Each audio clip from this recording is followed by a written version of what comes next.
Qual é a melhor forma de lidar com emoções desagradáveis? Será que o ideal é revivê-las, ignorá-las, aceitá-las, botar tudo para fora ou refletir criticamente sobre elas?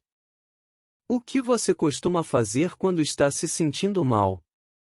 Conta para a gente aqui embaixo, na seção de comentários. Hoje vamos falar sobre o que é a regulação emocional e o que são as estratégias de regulação emocional. Vou descrever algumas delas em maiores detalhes e também dar algumas dicas de como você pode começar a regular as suas emoções de uma forma mais efetiva e saudável. Se você gosta do nosso trabalho e quer nos mostrar isso, não deixe de clicar no curtir, que ajuda muito a gente. Inscreva-se no canal e ative o sininho para não perder nenhum dos nossos próximos vídeos. A regulação emocional ocorre quando alguém influencia a intensidade, a duração ou a qualidade das suas próprias emoções. Exemplos disso são assistir a um filme interessante para se livrar do tédio ou tomar uma cerveja para reduzir o estresse. Tendemos a regular as nossas emoções quando existe uma discrepância entre como gostaríamos de nos sentir e como estamos nos sentindo.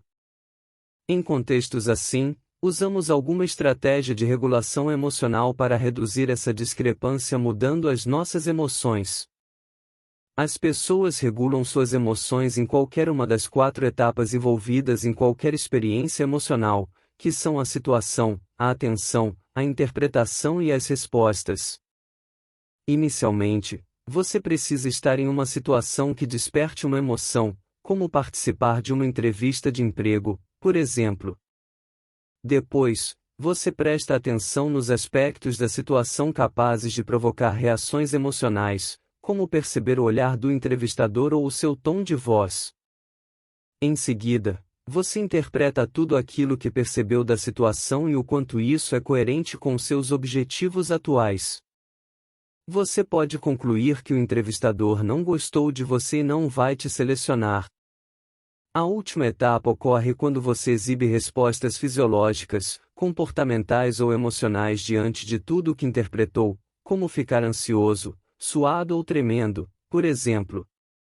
Todas essas reações se transformarão em um novo aspecto da situação atual e poderão afetar todas as outras etapas seguintes durante a entrevista, completando assim o que chamamos de ciclo da regulação emocional. Dependendo da etapa desse ciclo que analisarmos, diferentes estratégias de regulação emocional podem ser usadas e hoje vamos falar de 3 delas, mas existem outras. A primeira da qual vamos falar é a evitação, uma estratégia que te permite escolher em quais situações você estará presente e em quais não estará. Para não se sentir muito nervoso durante uma entrevista, por exemplo, você poderia aplicar essa estratégia de uma forma bem simples, não comparecendo à entrevista. Sem entrevista, sem estresse, mas sem emprego também. Mesmo que esteja em uma situação ruim, você ainda poderia usar algumas estratégias que envolvem o direcionamento da atenção. Uma das estratégias mais comuns nesse quesito é a distração. Um exemplo: você fica sabendo que não foi contratado para uma vaga que estava concorrendo e aí faz o quê? Liga a Netflix para se distrair. Outra estratégia é a ruminação e nela, você direciona a sua atenção para as causas ou consequências das suas emoções e basicamente fica fritando nisso por um tempo. Se você recebeu uma crítica muito dura do seu chefe no trabalho e ficou mal com isso, você poderia ficar repassando inúmeras vezes na sua mente tudo o que ele falou, como você reagiu, como poderia ter reagido e o que fará a partir de agora para não ter que ficar ouvindo o desaforo dele de novo. Logo após as estratégias que envolvem controlar a atenção, vêm aquelas ligadas à mudança cognitiva e a principal estratégia desse tipo é a reavaliação cognitiva. Ela envolve reinterpretar eventos que te incomodaram ou os seus objetivos. Depois de ser reprovado em um processo seletivo, você poderia concluir que o entrevistador foi muito enviesado ou que a vaga nem era tão boa, o que amenizaria o seu desconforto. Outra estratégia de mudança cognitiva é a aceitação. A pessoa que a utiliza recebe de maneira aberta, curiosa e não avaliativa às próprias emoções. Ela pode perceber, por exemplo, que, durante um encontro, surgem sinais de ansiedade na sua mente. Ela poderia notar o que está sentindo, mas não tentaria se livrar rapidamente dessa ansiedade como muitos fazem. Ela aceitaria as suas experiências emocionais como reações naturais e transitórias e não tentaria controlá-las deliberadamente.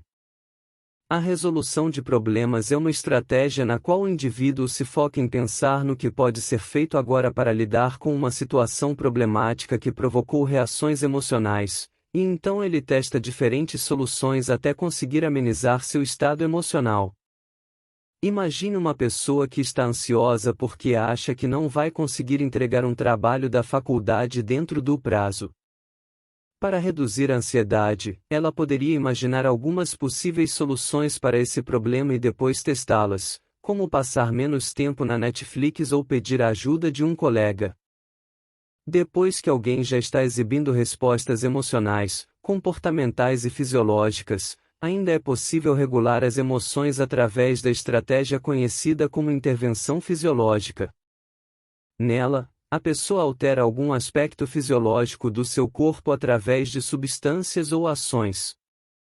Algumas pessoas utilizam medicamentos para amenizar suas reações emocionais, enquanto outras usam substâncias, alimentos ou até mesmo técnicas de respiração para alterar os seus batimentos cardíacos, por exemplo, e assim, ficarem mais calmas.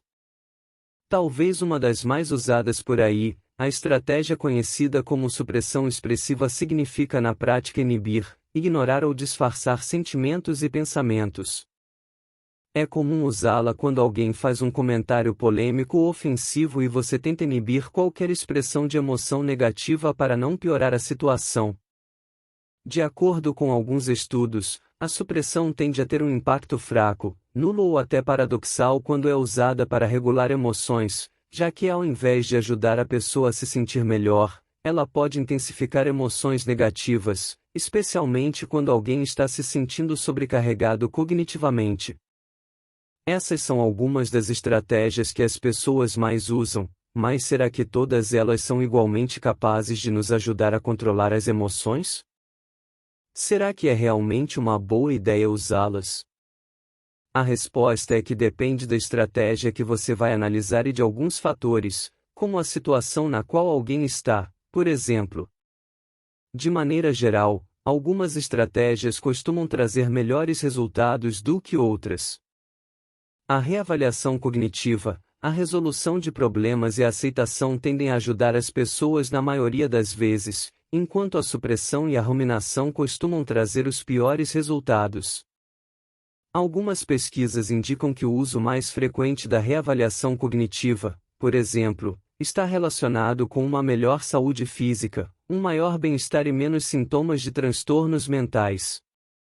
Já o uso regular da supressão tem praticamente o efeito contrário, relacionando-se com uma menor satisfação com os relacionamentos, mais sintomas de transtornos mentais e um nível menor de bem-estar. Aqui vão agora algumas dicas de como usar essas estratégias a seu favor. Dica número 1: identifique e registre nos próximos dias quais estratégias você mais usa quando não está se sentindo bem.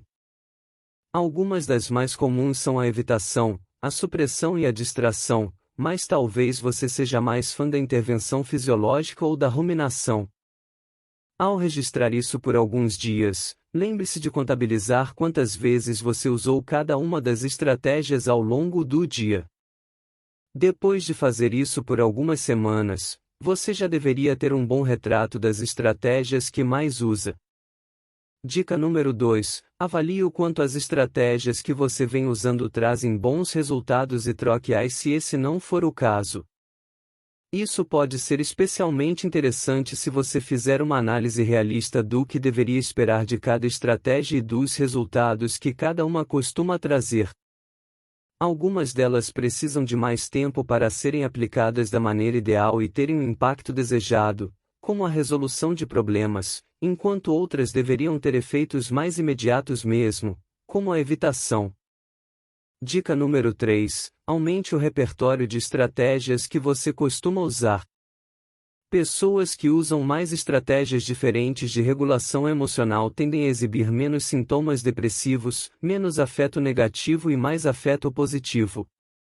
Já quem possui um repertório mais restrito relata com maior frequência afeto negativo e sintomas do transtorno de personalidade.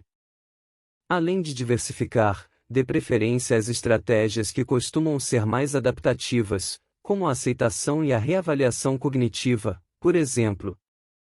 Se controlar emoções fosse algo fácil, os problemas de muita gente estariam resolvidos. Só que mesmo não sendo a coisa mais simples do mundo, podemos sim aprender a regular nossas emoções de maneira mais efetiva e aprender mais sobre as estratégias de regulação emocional é um ótimo passo nessa direção.